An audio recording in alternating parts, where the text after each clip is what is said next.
Setelah Anda ciptakan pengalaman kepada customer Anda, yang lebih penting lagi adalah launching-nya. Launching ini tidak boleh sembarangan. Boleh saja sih, kapan aja. Tapi ada baiknya kalau Anda merencanakan dengan detail. Kapan launching-nya dan bagaimana caranya.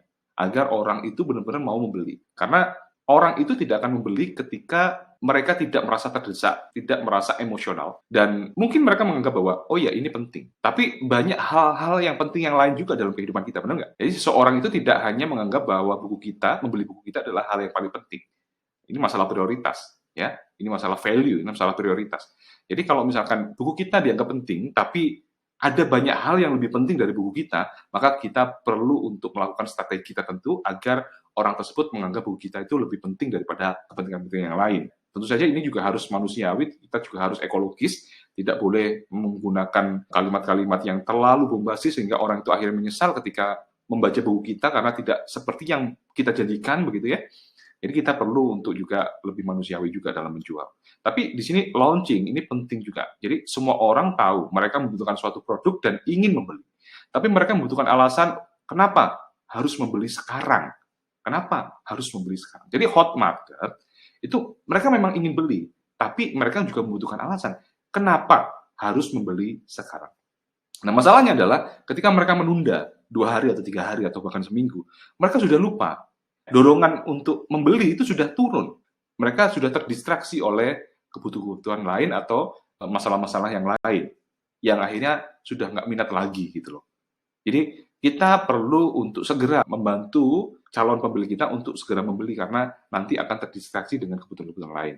Ini artinya bukan berarti kita hanya menjual, tapi membantu mereka untuk memprioritaskan hal ini karena ini penting bagi hidup mereka. Kita harus yakin bahwa buku kita ini memang penting untuk hidup mereka. Jangan buku ini tidak bagus isinya lalu dijual dan nggak penting bagi mereka, tapi kita paksa-paksakan. Enggak. Tapi kita yakin bahwa produk kita ini ada value-nya buat mereka ketika mereka baca dengan sungguh-sungguh, mereka menjadi lebih baik, menjadi lebih kaya, menjadi lebih bahagia, dan seterusnya. Maka kita perlu membantu mereka untuk segera membeli. Karena kalau enggak, mereka nanti akan terdistraksi dengan informasi-informasi yang lain. Ada 2 emosi yang membuat mereka itu ingin membeli.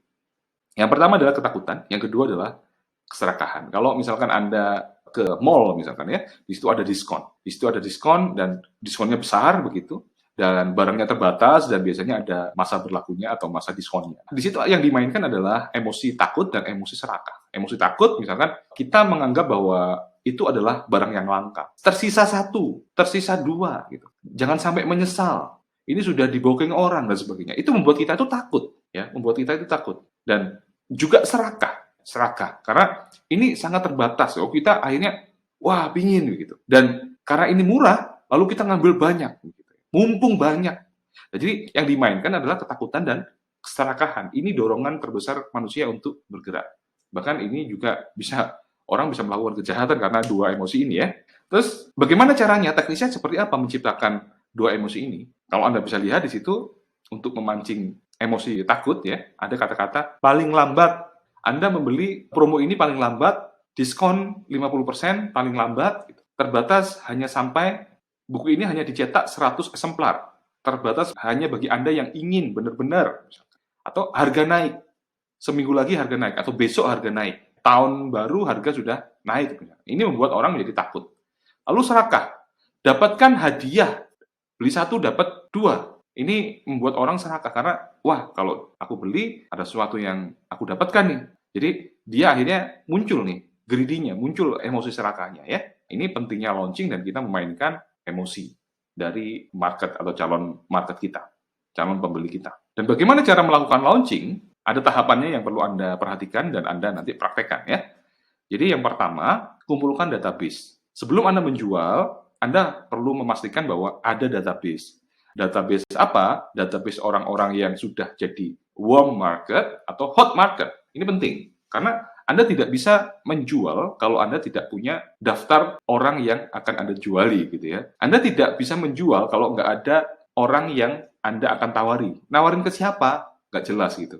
Jadi ya, benar saja kalau nggak laku itu wajar. Karena Anda nggak tahu orang-orang yang butuh buku Anda itu siapa, Anda nggak ngerti. Jadi Anda harus mengumpulkan database ini. Dengan cara apa? Dengan cara banyak ya, seperti webinar, seperti masukin di dalam Telegram yang punya interest tertentu, misalkan interestnya tentang memasak begitu. Jadi orang-orang yang suka memasak itu masukin di dalam Telegram itu, Anda berikan tips-tips, orang yang suka memasak dan butuh resep masak yang terbaru ya ada di situ semua begitu. Kalau Anda sudah tahu bahwa itu adalah orang-orang yang punya interest yang sama, sedangkan buku Anda menuliskan terkait dengan interest itu, maka ya sudah, itu database Anda. Dan yang lebih penting dari database adalah engagement. Jadi tidak hanya database saja, nih teman-teman ya, tapi bagaimana database itu kenal sama Anda, engage atau tersambung dengan Anda, karena Anda selalu mengedukasi mereka. Karena mereka juga menganggap bahwa Anda expert di bidang itu, ya. Itu namanya engagement. Ada percakapan juga mereka sama Anda. Itu namanya engagement. Jadi setelah Anda mengumpulkan database, tidak hanya sampai di situ saja ya teman-teman, tapi Anda juga harus ngobrol sama mereka. Mereka juga harus juga perlu membaca apa yang Anda sampaikan di Telegram, di webinar, gitu. Itu namanya engagement. Kalau sudah seperti itu, ya lebih mudah mereka karena kenal kepada Anda. Karena buku yang Anda tulis, tema yang ada dalam buku Anda itu bisa jadi juga ditulis oleh orang-orang yang lain begitu. Jadi kenapa saya harus membeli buku pada Anda? Apa bagusnya Anda? Itu harus kita jawab dengan edukasi-edukasi yang kita berikan kepada mereka atau bukti-bukti yang kita berikan kepada mereka.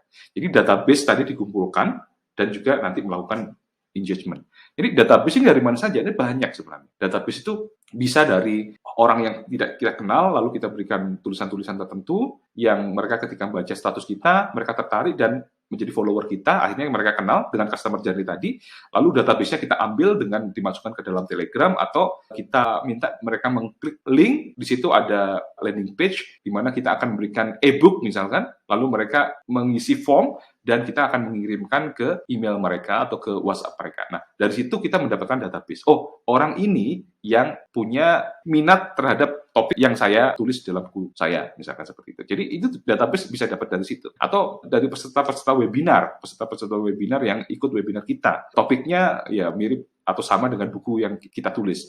Jadi orang-orang yang minat dalam webinar itu sudah pasti adalah orang-orang yang interest. Lalu yang berikutnya, perkenalkan produk. Jadi kalau sudah engage, maka Anda juga perlu nanti memperkenalkan produk buku Anda. Buku Anda ini, ya, buku Anda ini isinya apa? Lalu kegunaan buat mereka apa? Kelebihannya apa? Bonusnya apa? Bisa dipraktikkan atau enggak, dan seterusnya. Ini kita perlu memperkenalkan produk. Ada testimoni, ada bukti-bukti dari buku ini terjual banyak dan seterusnya, atau banyak yang mesen dan seterusnya. Intinya Anda memperkenalkan produk ini, bahwa produk ini adalah produk yang layak untuk dibeli dan hal-hal apa saja yang mereka harus tahu, ya, kita juga perlu jelaskan untuk memudahkan mereka mengambil keputusan. Setelah itu, Anda pilih momentum untuk launching. Ini penting juga, pilih momentum ini penting juga karena kita juga harus mempertimbangkan kira-kira target market kita atau hot market kita yang sudah siap membeli itu rata-rata siapa? Misalkan ibu rumah tangga, berarti ibu rumah tangga itu nganggurnya kapan? Gitu. Dalam pikiran mereka itu bisa atau ready untuk membeli itu kapan? Di dalam pikiran mereka itu ada apa saja di momentum itu? Misalkan Hari Ibu. Hari Ibu, di situ Anda jualan buku tentang ibu. Ya, itu sudah pas. Karena apa? Selama peringatan Hari Ibu, di dalam pikiran mereka adalah tentang ibu, menjadi ibu yang baik. Nah, itu yang bermain adalah state of mind atau peran dari dalam dirinya sebagai seorang ibu. Atau banyak berseliweran informasi-informasi tentang Hari Ibu dan sebagainya. Sehingga ketika kita menjual waktu itu sangat cocok sekali. Momentum ini penting. Dan kita tidak bisa menjual biasanya sepanjang waktu ya, tapi kita perlu menjual itu ada momen-momennya. Misalkan kalau dari pengalaman saya, waktu saya launching, itu yang beli banyak sekali. Tapi setelah itu, ketika saya share, peminatnya yang beli ada, tapi sedikit. Nggak sebanyak waktu kita launching. Karena orang itu juga menunggu momentum. Sehingga ada momentum ini, mereka biasanya lebih memilih untuk membeli waktu momentum itu. Dan yang lebih penting lagi, yang perlu kita pahami adalah momentum ini juga menjadi sesuatu yang ada di dalam pikiran mereka, menjadi sesuatu yang menjadi prioritas bagi mereka. Karena hari atau tanggal dari launching kita itu mereka ingat-ingat, dan kapan berakhirnya dari promonya, kapan menjadi harga yang normal, itu juga penting juga. Karena ini menjadikan mereka lebih yakin, lebih memantapkan diri untuk membeli. Mereka lebih memprioritaskan ini, karena di situ ada deadline-nya, ada tenggat waktunya yang ketika lewat dari situ, itu sudah tidak lagi diskon atau tidak lagi tersedia, misalkan seperti itu.